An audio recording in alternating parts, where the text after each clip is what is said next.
Highway पर सफर करते वक्त अगर आपने ढाबे का खाना नहीं खाया तो आपने अपने सफर को एंजॉय ही नहीं किया।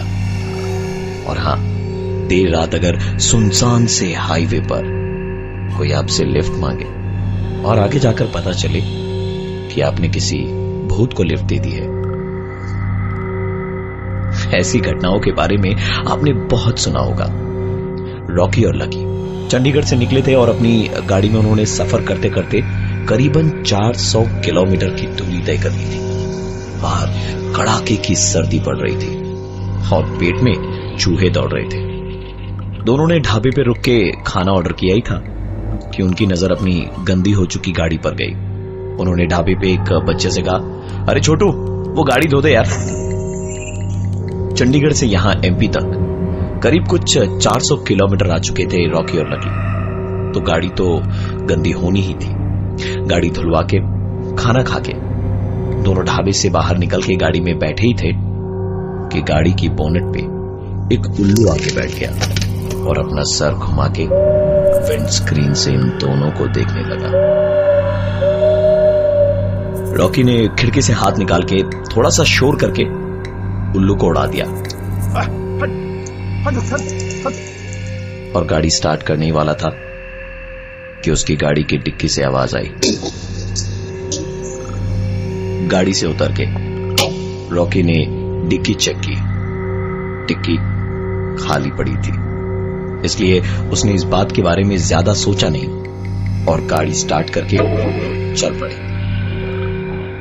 गाड़ी चला के ढाबे से करीबन 800 मीटर ही आगे बढ़े होंगे कि रॉकी के कंधे पे हाथ रख के कोई पीछे से बोला, जरा गाड़ी लेफ्ट में रोक दो। लकी चिल्लाया, अबे गाड़ी क्यों रोकी? इतनी तेज ब्रेक कोई लगाता है क्या? रॉकी ने जो कहा, ऐसा कुछ सुनने की उम्मीद लकी को नहीं थी। उसने कहा, भाई, किसी ने पीछे से मेरे कंधे पे हाथ रख के गाड़ी साइड में लगाने को कहा। लकी ये सुनकर और भड़क गया। हाँ, पीछे भूत बैठा है, चल हट, मैं चलाता हूं गाड़ी, रात की उतरी नहीं है तेरी अभी तक। लकी ने सीट बदल के गाड़ी ड्राइव करना शुरू किया। बाहर पड़ रही सर्दी वो अपनी गाड़ी में भी महसूस कर पा रहे थे और लकी ने गाड़ी का ब्लोअर ऑन कर दिया। अभी कुछ ही दूर गए होंगे कि इस बार लकी ने ब्रेक मारी। इस बार रॉकी चिल्लाया, अबे तुझे क्या हुआ? हाँ? लकी ने कहा, यार, किसी ने मुझे भी पीछे से कहा जरा ब्लोअर मिडिल में कर लो। सुनसान सड़क, घनघोर कोहरा और अगल बगल के जंगल से आती आवाजें उनकी इस सिचुएशन को और भी डरावना बना रही थी। दोनों बात कर ही रहे थे कि गाड़ी की छत पे जोर से कुछ गिरने की आवाज आई। दोनों एक दूसरे का मुंह देखने लगे कि अब क्या नई मुसीबत आने वाली है। फिर भी हिम्मत करके जब दोनों उतरे तो उनके सर के ठीक ऊपर बहुत करीब से एक उल्लू उड़ता हुआ गया और पास के पेड़ की एक शाख पे जाकर बैठ गया। देख के लग रहा था मानो वो उन्हीं को देखकर आवाज कर रहा था।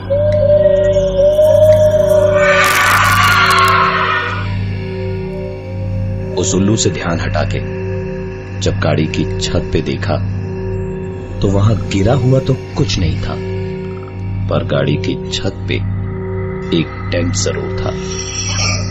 दोनों की समझ में नहीं आया कि ये हुआ क्या था, लेकिन बिना ज्यादा दिमाग लगाए वो वापस अपनी गाड़ी के अंदर जाकर बैठे ही थे कि इस बार आवाज पीछे से आई। दोनों ने हिम्मत कर दोबारा गाड़ी से निकल के देखा तो ठीक पहली बार की तरह ही गाड़ी के पीछे वाले हिस्से में भी एक टेंट था, लेकिन वहां गिरा हुआ कुछ भी नहीं था। वो इधर उधर देख ही रहे थे कि गाड़ी के सामने की तरफ से इस बार एक जोरदार आवाज आई।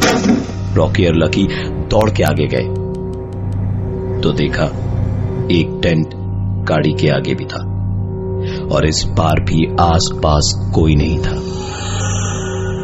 वो ये सोच ही रहे थे कि ये सब क्या हो रहा है कि तभी गाड़ी की छत पर आकर वो उल्लू बैठ गया। दोनों की समझ में नहीं आ रहा था कि आखिरकार ये सब हो क्या रहा है। उन्होंने तुरंत गाड़ी में से अपने बैग और पानी की बोतल निकाली और अंदर जंगल में भागे। करीबन 200 मीटर ही गए थे कि उनकी सांसें फूलने लगी। लुक के हांफते हुए पानी पीने को बोतल उठा के मुंह ऊपर किया ही था कि देखा ऊपर की डाल पे वही उल्लू बैठा हुआ था। इस बार बिना पानी पिए अपनी गाड़ी को दूर में छोड़ वो दोनों जंगल की ओर अंदर भागे। थोड़ी दूरी पर उन्हें एक बल्ब जलता हुआ दिखाई दिया। उस रोशनी की ओर जब वो आगे बढ़े तो देखा कि इस घने जंगल में वहां एक छोटा सा मकान था। रॉकी और लकी को ये चीज अजीब लगनी चाहिए थी, लेकिन वो इतने डरे हुए थे कि ये रोशनी भी उन्हें बहुत कंफर्टेबल फील करा रही थी। घर के सामने पहुंचे तो देखा कि उसके मेन गेट पर ताला लगा है, लेकिन बरामदे की लाइट जल रही थी। इसलिए उन्होंने सोचा कि क्यों न रात यहीं सीढ़ियों पर बिता ली जाए और सुबह जब थोड़ी रोशनी बढ़ेगी तब देखा जाएगा। चारों तरफ घना जंगल, जंगल में रात का सन्नाटा, हल्की सी धुंध और कीड़े मकोड़ों की आवाजें और कड़क सी ठंड। दोनों उस बैल्कनी की टीन की छत के नीचे बैठे थे और बिल्कुल चुपचाप थे। कोई कुछ नहीं बोल रहा था। दोनों के दिमाग में सिर्फ एक ही सवाल था कि ये सब हो क्या रहा है उनके साथ। दोनों अपनी एक अलग उधेड़बुन में सोच ही रहे थे कि उस टिन की छत पर से एक जोरदार आवाज आई। दोनों ने एक दूसरे को देखा और तुरंत खड़े होकर थोड़ा आगे गए और घूमकर उन्होंने छत की तरफ देखा तो उस छत पर बैठा वही उल्लू उन्हें घूर रहा था और आवाजें कर रहा था, जो पिछले कुछ मिनटों से उन्हें फॉलो कर रहा था। लकी और रॉकी ने उस उल्लू को देखते ही उस पे 2-3 पत्थर फेंक के मारे। उल्लू उड़ा और थोड़ी देर में वापस वहीं बैठ गया। दोनों इस उल्लू से इस कदर परेशान थे कि इस बार लकी चिल्लाया, गोली मार दे साले को, निकाल पिस्टल। रॉकी ने निशाना लगा के गोली मारी। इस बार वो उड़ के अंधेरे में गायब हो गया। जो जंगल अब तक मानो शांत था, वो गोली की आवाज से जाग गया था।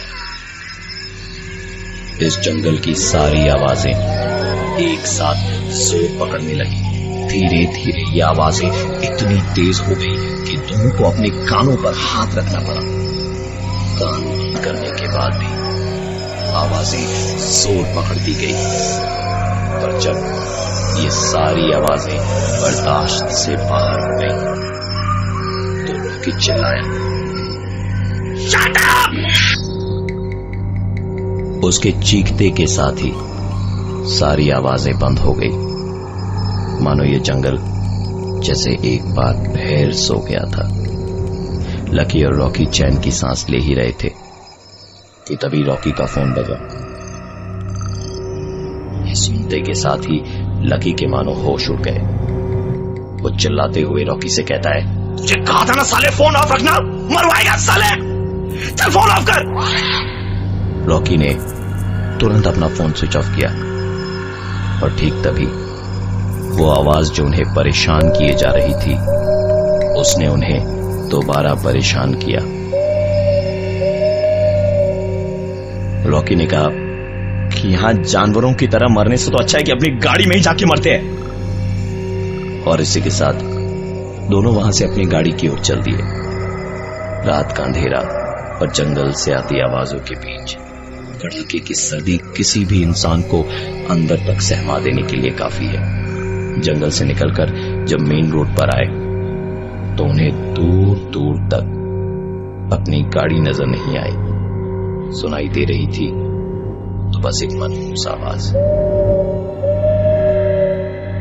जब अपनी गाड़ी उन्हें अगल बगल दिखी ही नहीं तो उन्होंने सोचा कि इस जंगल से तो अच्छा है कि हम वापस उस ढाबे पर चले जो यहां से बस 1 किलोमीटर की दूरी पर होगा।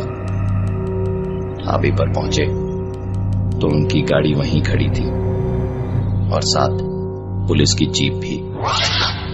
पुलिस को देखते के साथ ही दोनों पलट कर जाने लगे कि होटल के उस बच्चे ने आवाज लगाई जिसने थोड़ी देर पहले उनकी गाड़ी धोकर साफ की थी। ओ साहब, अरे पुलिस वाले आपसे बात करना चाहते हैं। डरे डरे से लकी और रॉकी जब पुलिस के पास गए तो पुलिस ने पूछा, गाड़ी आपकी है क्या? रॉकी और लकी ने अपनी नस हिलाते हुए कहा, जी हां सर। सुनकर पुलिस ने कहा, तो वैसे मेन रोड पे गाड़ी छोड़कर कहां चले गए थे? रॉकी ने तुरंत जवाब दिया, वो क्या है ना सर कि हम जंगल में बाथरूम करने घुसे और जब वापस आए तो देखा गाड़ी वहां थी ही नहीं। पुलिस ने उनके पेपर्स, ड्राइविंग लाइसेंस सब चेक किए और कहा, अब आप यहां से जा सकते हो। रॉकी और लकी चंडीगढ़ से करीबन 400 किलोमीटर दूर एमपी के एक रिमोट एरिया में थे। गाड़ी के खराब होने और गाड़ी में हो रही अजीब घटनाओं के बाद गाड़ी छोड़कर थोड़ा जंगल के अंदर गए और जब वापस आए तो रात के अंधेरे में जब उन्हें उनकी गाड़ी नहीं मिली तो उन्होंने उस ढाबे तक चल के जाने की सोची जहां उन्होंने थोड़ी देर पहले अपना रात का खाना खाया था। वहां पहुंचने पर उनकी गाड़ी मिली जो पुलिस ने लावारिस समझकर जब्त कर ली थी। पुलिस ने उनके पेपर्स देखे और फिर गाड़ी हैंडओवर कर दी। गाड़ी में घुसने से पहले उन्होंने गाड़ी की छत, सामने का पोर्शन, फिर पीछे वाला हिस्सा देखा और गाड़ी की डिक्की, सब कुछ चेक करा। दोनों इस सोच में डूब गए कि यार गाड़ी में तो जगह जगह पर डेंट थे और अभी तो सब कुछ नया जैसा ही लग रहा है। खैर, पुलिस वहां बैठी थी इसलिए दोनों ने ज्यादा टाइम नहीं बिताया और तुरंत गाड़ी के अंदर बैठे। गाड़ी स्टार्ट करने ही वाले थे कि गाड़ी की बोनट पर वही उल्लू आकर बैठा और ऐसा लग रहा था जैसे वो शीशे के उस पार सिर्फ इन्हें ही देख रहा हो। रॉकी ने उसे भगाने के लिए गाड़ी के वाइपर्स चला दिए पर फिर भी वो वहीं बैठा रहा। इसके बाद रॉकी ने बाहर निकलकर अपने हाथों के इशारों से और चिल्लाकर उस उल्लू को वहां से उड़ाया और गाड़ी स्टार्ट करके चल दिए। दोनों के चेहरों पर एक अजीब सी मुस्कान थी जिसमें न जाने उन्होंने कैसे राज छिपाए हुए थे। अभी थोड़ी दूर ही गए थे कि उनकी गाड़ी खराब हो गई। लाख कोशिशों के बाद भी गाड़ी शुरू नहीं हो रही थी। रॉकी जब गाड़ी से उतरा तो एक अजीब सी फीलिंग उसे होने लगी क्योंकि ये एग्जैक्टली वही जगह थी जहां उनकी कार थोड़ी देर पहले खराब हुई थी। नीचे उतरने के लिए रॉकी ने जैसे ही गाड़ी का दरवाजा खोला था कि ठीक तभी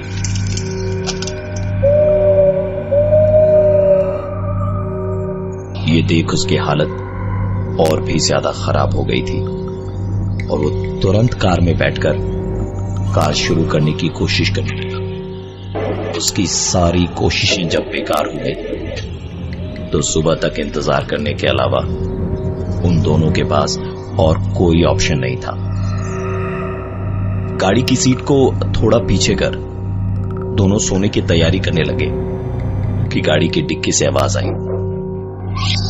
लकी ने कहा, रॉकी तूने वो आवाज सुनी जो मैंने सुनी? रॉकी ने कहा, हां, लेकिन गाड़ी से नीचे उतरने की कोई जरूरत नहीं है, चुपचाप बैठा रही यहीं पे। थोड़ी देर में वो आवाज अपने आप बंद हो गई और दोनों ने चैन की सांस ली। आज की रात उनके साथ इतना कुछ हुआ कि कब उनकी आंख लगी पता ही नहीं चला।